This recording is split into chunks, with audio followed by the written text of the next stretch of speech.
ডিফুত চাঞ্চল্যকৰ হত্যাকাণ্ড শূন্য দূৰত্বৰ পৰা গুলিয়াই হত্যা এগৰাকী যুৱতীক ডিফুৰ 12 নম্বৰ ৱাৰ্ডৰ আৰলং লাংচকাত সংঘটিত হৈছে এই চাঞ্চল্যকৰ ঘটনা নিহত যুৱতীগৰাকীৰ নাম হুকুৰী টিছপি নিশা প্ৰায় 1 বজাত শুই থকা অৱস্থাতে দুৰ্বৃত্তই গুলিয়াই হত্যা কৰে যুৱতীগৰাকীক হত্যাকাণ্ডৰ কাৰণ বৰ্তমানলৈকে জানিব পৰা হোৱা নাই কেঁচা ঘৰৰ বেৰ ভাঙি ঘৰৰ ভিতৰত প্ৰৱেশ কৰিছিল দুৰ্বৃত্তই আৰক্ষীয়ে মৰণোত্তৰ পৰীক্ষাৰ বাবে ইতিমধ্যে প্ৰেৰণ কৰিছে মৃতদেহ যোৱা ৰাতি আমি এটা ইনফৰমেশ্যন পাওঁ ৰাতি প্ৰায় 2টামান বজাত যে তেনেকুৱা এটা ঘটনা ঘটিছে এটা বুলেট ইঞ্জুৰি হৈছে তো লগে লগে আমি OC আমাৰ SP ছাৰ আমি সকলো আহি ইয়াত উপস্থিত হওঁ তো আমি ইয়াত আহি দেখা পাওঁ যে যি ভিক্টিমগৰাকী আছে তেখেত মজিয়াত পৰি আছে আৰু লগতে এটা আমি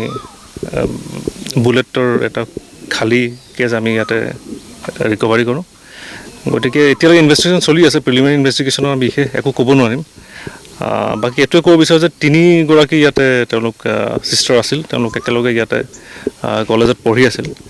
আৰু তেওঁলোকেই থাকে ইয়াতে তাৰপিছত ৰাতি হয়তো তেনেকুৱা ধৰণৰ কিবা ঘটনা ঘটিলে কিন্তু ইনভেষ্টিগেশ্যনটো চলি আছে গতিকে প্ৰিলিমিনাৰী ষ্টেজত আমি বিশেষ ইয়াতকৈ বেছি ক'ব নোৱাৰোঁ আপোনালোকে গম পাইছে এক চাঞ্চল্যকৰ হত্যাকাণ্ড সংঘটিত হৈছে ডিফুত শূন্য দূৰত্বৰ পৰা গুলিয়াই হত্যা কৰা হৈছে এগৰাকী যুৱতীক আৰু এই বিষয়ে আমাক অধিক জনাব আমাৰ ছিনিয়ৰ ব্যুৰ চিফ প্ৰদীপ নাথে প্ৰদীপ নাথ এক ভয়াৱহ হত্যাকাণ্ড সংঘটিত হৈছে এই বিষয়ে আপোনাৰ পৰা সবিশেষ জানিব বিচাৰিছোঁ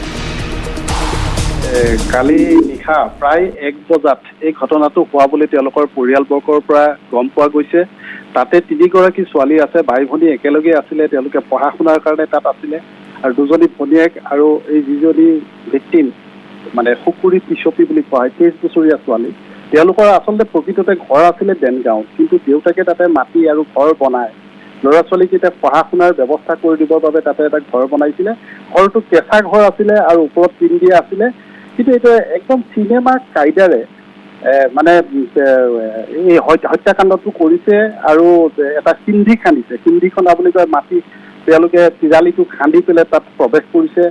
হত্যাকাৰী প্ৰৱেশ কৰিছে আৰু প্ৰৱেশ কৰি খুব শূন্য দূৰত্বৰ পৰা গুলিয়াই মাৰিছে ইতিমধ্যে আৰক্ষীয়ে বিষয়টো তদন্ত কৰি আছে আৰু তদন্ত কৰোঁতে এটা কথা গম পাইছে যে এটা খালী কাৰ্টিজ মানে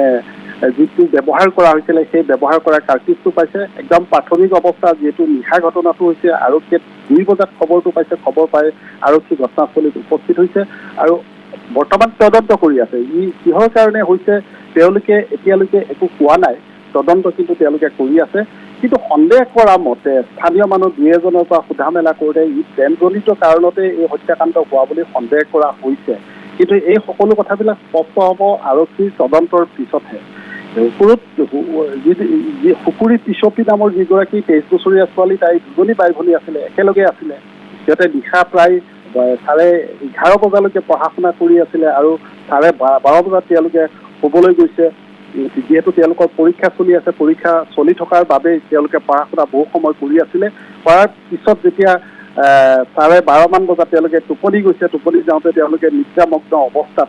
সেই সিন্ধি খান্দি তেওঁলোকে প্ৰৱেশ কৰে হত্যাকাৰী প্ৰৱেশ কৰে আৰু ইফালে আৰক্ষীয়ে কৈছে যে ইয়াত এজন নহ'লে এজনটো হ'ব নোৱাৰে প্ৰায় 2জনমান হত্যাকাৰী তাত প্ৰৱেশ কৰিছে আৰু প্ৰৱেশ কৰি ছোৱালীজনীক বিশেষকৈ টাৰ্গেট কৰি পেলাই হত্যাকাৰীয়ে হত্যা কৰি তেওঁলোকে সেই সিন্ধিৰে ওলাই গুচি গৈছে কিন্তু এটা কথা স্পষ্ট হৈছে যে নিশা প্ৰায় 9:30 বজাত দুজন ডিফুৰ ল'ৰা দুজনে তাত পানী খাবৰ কাৰণে প্ৰৱেশ কৰিছিলে আৰু তেওঁলোকে পানী খাই মেলি তাৰ পৰা ওলাই গুচি আহিছে সন্দেহ কৰা হৈছে যে তেওঁলোকে ছোৱালীকেইজনী কেনেকৈ শুৱে কেনেকৈ থাকে কি ধৰণে তেওঁলোকে প্ৰৱেশ কৰিব পাৰি এই কথাখিনি হয়তো তদন্ত কৰিবৰ কাৰণে তেওঁলোকে নিশা গৈ তাতে পানী খাবৰ কাৰণে প্ৰৱেশ কৰিছিলে আৰু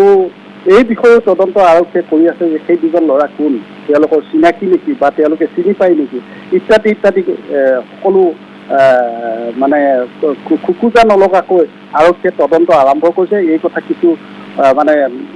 আবেলিৰ ভিতৰত কিছু স্পষ্ট হ'ব যে কোন জড়িত থাকিব পাৰে আৰু এই হত্যাকাণ্ড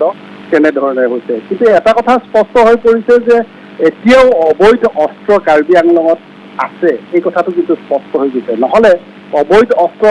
সাধাৰণ মানুহৰ হাতত নাথাকিলে এনেকুৱা অবৈধ অস্ত্ৰৰে এটা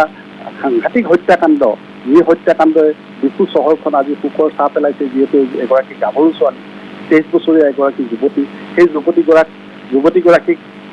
বন্ধুকেৰে পিষ্টলেৰে গুলীয়াই হত্যা কৰাটো ই এটা বৰ চিন্তাৰ বিষয় হৈ পৰিছে। মানে আমাৰ ডিফু চহৰত বা কাৰ্বি আংলঙত এতিয়াও অবৈধ অস্ত্ৰ আছে, সেই কথাটো স্পষ্ট হৈ পৰিছে। প্ৰণাদীপ জনাইছোঁ প্ৰদীপ নাথ।